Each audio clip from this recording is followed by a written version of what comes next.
There we are.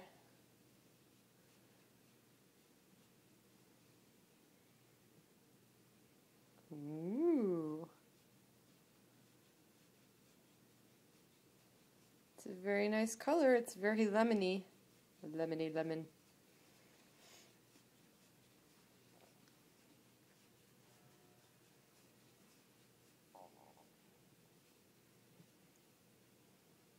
And despite the light, it still smells pretty lemony.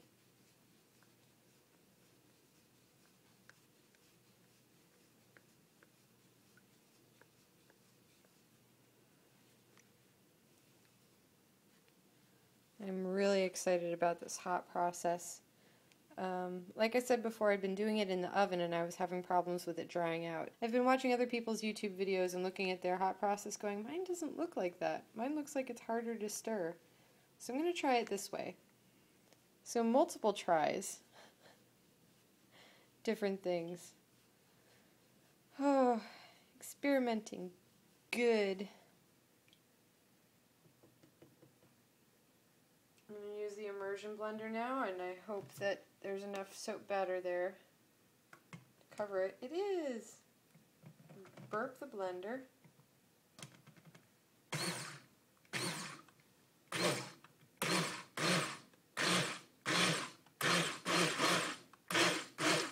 Can you see the color changing already? Looks like orange juice now. Whoa. Looks like orange juice now.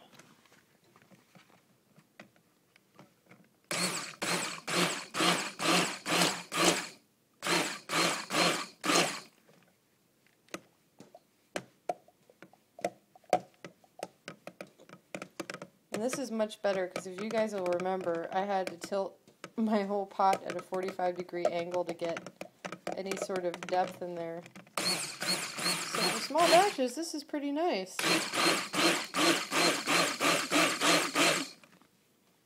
This I also didn't guess was going to happen. I wonder if it pureed the lemon zest at all, or if this is all just juice reacting with the lye. Or maybe the zest bits are just reacting with the lye. Something is reacting with the lye to making it turn this bright and orange. It's beautiful. Yay. Add my super fatting oil, which is still jojoba. And to the jojoba I put my aloe vera extract in it already, and my grapefruit seed extract. I'm bound and determined to use that whenever I use something that is a fresh something. A fresh potato. Again, we've got something that kind of looks like custard today. Ooh.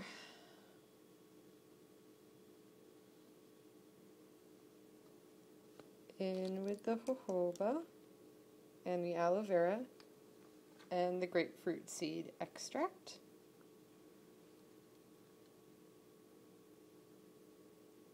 All of it.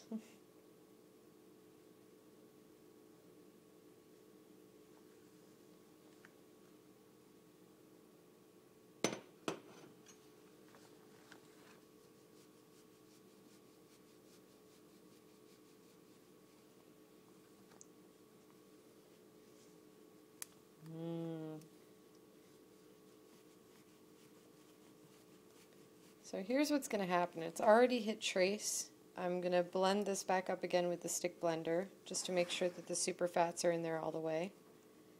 And then I'm going to put the lid on this, just like when I was trying to make the oil infusion. And I'm going to forget about it for about 45 minutes. Just 45 minutes. And we'll come back and hopefully it'll be in one of 3 stages. One is sort of a Play-Doh phase, which I call it a Play-Doh phase. It's sort of the consistency of it. If you saw my first hot process soap video, that was where I stuck my spatula in it and stirred it the first time. And I went, oh, this has changed a lot, and there's some hard bits in there. That's the Play-Doh phase. And then there's a cookie dough phase, which comes shortly after that, where everything is sort of really hard with a light band around the outside. And then, all of a sudden, if everything goes well, it should turn into something that looks kind of like applesauce. And that's gel.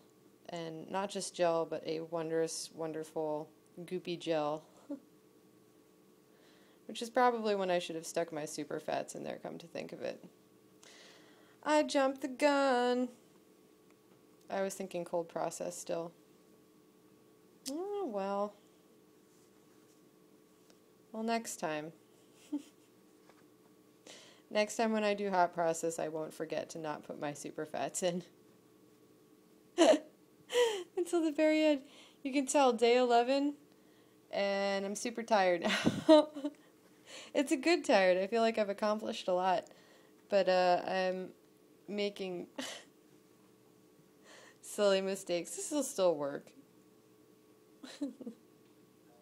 If this were cold process, that was exactly what I was supposed to do. And then I would pour it into a mold, and that would be the end of that. But I'm doing hot process.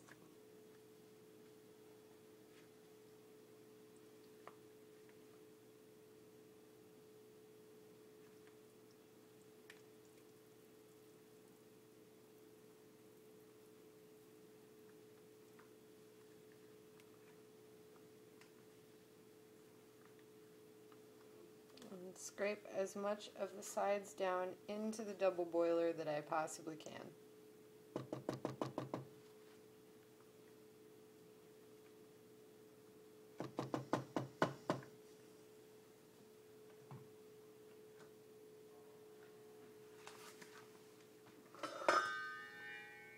And the lid goes on. The time is 12:19. And in 45 minutes, so around 1 o'clock, that's when it'll be done. Yay!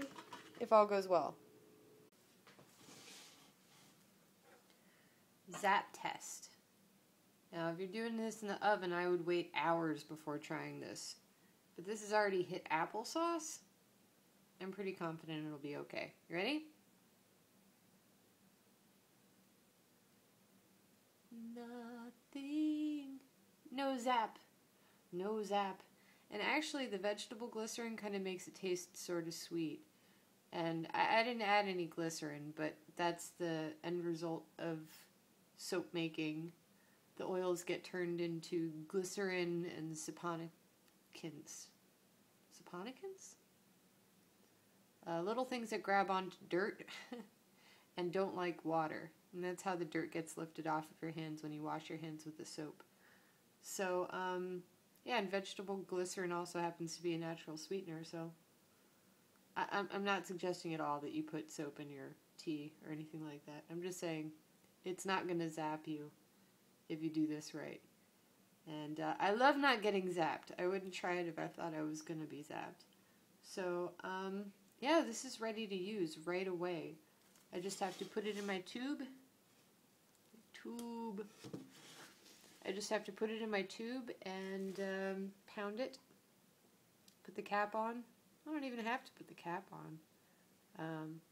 I like to, though, because I don't like soap ash. And wait for it to cool down. As soon as it's cool, it'll be ready to cut. And as soon as it's cut, it'll be ready to use.